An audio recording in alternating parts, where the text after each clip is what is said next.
প্ৰশাসনৰ উচ্ছেদৰ পাছতে গুণগুণহঁতৰ কঠিয়াদৰাক লৈ ৰাজনীতি একাংশৰ চৰকাৰৰ মানে কিছুমান মানুহে ফোন কৰি কৈ আছে আমাৰ কঠিয়া নিচটো বন্ধ কৰিবৰ কাৰণে। লখিমপুৰৰ গুণগুণ চেতিয়ালৈ ফোন অখিল গগৈ, গৌৰৱ গগৈৰ। টিম পঠাইছো তোমালোকৰ খবৰ ল'বলৈ। আমি এই সময় তোমালোকৰ আৰু গোটেই আমাৰ গাঁও অঞ্চলৰ মানুহৰ লগত থিয় দিবলৈ বিচাৰোঁ। চৰকাৰক ইতিমধ্যে কৈ দিছো যে আমাৰ যিখিনি মানুহ আছে গোটেইখিনি মানুহ মাতি আৰু এই যে যিটো নষ্ট কৰিলে তাৰ ক্ষতিপূৰণ দিব লাগিব বুলি। প্ৰশাসনৰ ভুলৰ বাবে চৰকাৰক সমালোচনা কৰি গুণগুণৰ পৰিয়ালক সহায়ৰ আশ্বাস দিলে গৌৰৱ গগৈ।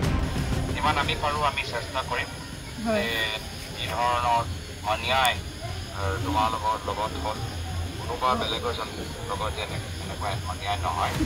ইফালে গুণগুণহঁতৰ পৰিয়াললৈ আহিছে ভাবুকি ভৰা কেইবাটাও ফোন কৰি সেই টাইমত কৈছে কি হ'ল তোমালোকৰ কঠিয়াহে গৈছে, কঠিয়াৰ কাৰণে ইমান হুলস্থুল কৰিছা, বেলেগতো ঘৰো গৈছে। কেইবাটাও নম্বৰৰ পৰা ফোন লাভ কৰিছে পৰিয়ালটোৱে। এতিয়া কেইজনমান মানুহে ফোন কৰিছে, ডাইৰেক্ট মোক ফোনলৈও ফোন কৰা নাই, কিছুমান মানুহৰ মানে মোৰ ওচৰত ৰৈ থকা মানুহ বা মোৰ ৰিলেশ্যনৰ মানুহক ফোন কৰিছে। ফোন কৰি সেই টাইমত কৈছে কি হ'ল তোমালোকৰ কঠিয়াহে গৈছে, কঠিয়াৰ কাৰণে ইমান হুলস্থুল কৰিছা, বেলেগতো ঘৰো গৈছে। আপুনি কওকচোন ঘৰ আৰু কঠিয়াৰ মাজত অলপ পাৰ্থক্য আছে, যিহেতু আমি সকলোৱে খাব লাগিব হয়নে, খাই বৈ আমি জীয়াই আছোঁ। মই মানে সেইটো ক্ষেত্ৰত মই এইটোৱে ক'ব বিচাৰিম কি হ'ল কঠিয়াহে গৈছে সেই প্ৰশ্নটো যাতে নানিব। যদি আপুনি প্ৰকৃত কৃষক হ'ল হয় আপুনি সেইটো বুজি পালে হয়, কঠিয়াৰ মূল্য কিমান, কৃষকৰ আৱেগ কিমান আপুনি তেতিয়া বুজি পালে। অৱশ্যে গুণগুণৰ পিতৃ জিতেন চেতিয়াৰ পৰিয়ালটোৰ কঠিয়াদৰা নষ্ট কৰাৰ পাছত এই বাতৰি বিস্তাৰেৰে সম্প্ৰচাৰ কৰিছিল NB নিউজে। তাৰ পাছতে পৰিয়ালটোক কঠীয়া যোগান ধৰিছিল প্ৰশাসনে। আমাৰ বিভাগৰ তৰফৰ পৰা কিবা কৰিব পৰা যায় নেকি, চ' সেইটো অনুযায়ী আমি ইয়ালৈ আহিলোঁ। অহাৰ পিছত এতিয়াহে আহিছোঁ যিহেতু আমি খালী হাতে অহাতকৈ আমি ভাবিলোঁ যে আমাৰ হাতত যিখিনি আমাৰ ৰুব পৰা কঠীয়া হৈ আছে সেই কঠীয়া আমি অলপ লগতে লৈ যাওঁ, যদি তেওঁলোকে বিচাৰে মানে ৰুবলৈ, যিহেতু কঠীয়া অলৰেডি নষ্ট হৈ গৈছে মানে ৰুব পৰা কঠীয়া, গতিকে আমাৰ ফালৰ পৰা আমি অলপমান কঠীয়া 2টা জাতৰ কঠীয়া আমি লৈ আহিছিলোঁ। ভিডিঅ' জাৰ্নেলিষ্ট যতীন বৰাৰ সহযোগত লখিমপুৰৰ পৰা অজিত মেধিৰ ৰিপৰ্ট NB নিউজ।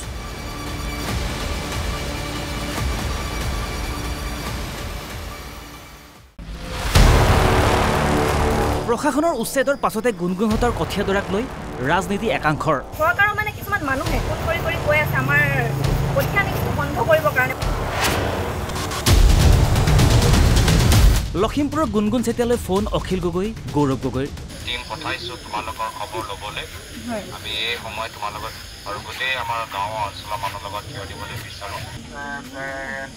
চৰকাৰক ইতিমধ্যে কৈ দিছো যে আমাৰ যিখিনি মানুহ আছে গোটেইখিনি মানুহ মাতি আৰু এই যে যিটো নষ্ট কৰিলে তাৰ ক্ষতিপূৰণ দিব লাগিব বুলি। প্ৰশাসনৰ ভুলৰ বাবে চৰকাৰক সমালোচনা কৰি গুণগুণৰ পৰিয়ালক সহায়ৰ আশ্বাস দিলে গৌৰৱ গগৈ। যিমান আমি পাৰোঁ আমি চেষ্টা কৰিম যি ধৰণৰ অন্যায় তোমালোকৰ লগত হ'ল কোনোবা বেলেগ এজন লগত যেন এনেকুৱা অন্যায় নহয়। ইফালে গুণগুণহঁতৰ পৰিয়াললৈ আহিছে ভাবুকি ভৰা কেইবাটাও ফোন কৰি সেই টাইমত কৈছে কি হ'ল তোমালোকৰ কঠিয়াহে গৈছে, কঠিয়াৰ কাৰণে ইমান হুলস্থুল কৰিছা, বেলেগতো ঘৰো গৈছে। কেইবাটাও নম্বৰৰ পৰা ফোন লাভ কৰিছে পৰিয়ালটোৱে। এতিয়া কেইজনমান মানুহে ফোন কৰিছে, ডাইৰেক্ট মোক ফোনলৈও ফোন কৰা নাই, কিছুমান মানুহৰ মানে মোৰ ওচৰত ৰৈ থকা মানুহ বা মোৰ ৰিলেশ্যনৰ মানুহক ফোন কৰিছে। ফোন কৰি সেই টাইমত কৈছে কি হ'ল তোমালোকৰ কঠিয়াহে গৈছে, কঠিয়াৰ কাৰণে ইমান হুলস্থুল কৰিছা, বেলেগতো ঘৰো গৈছে।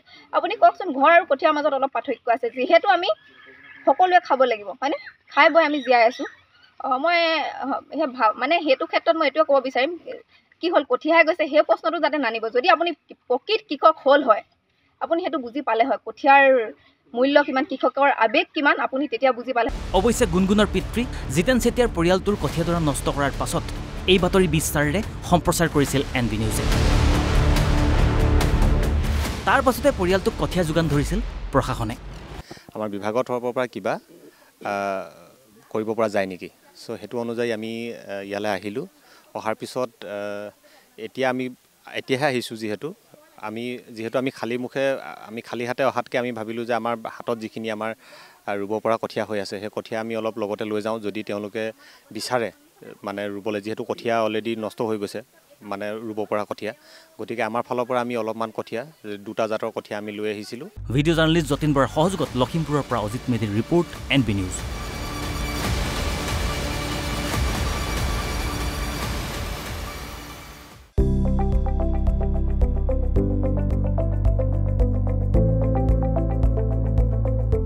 NB News. সহজ সৰল ভাষাত নৱভাৰতৰ কথা।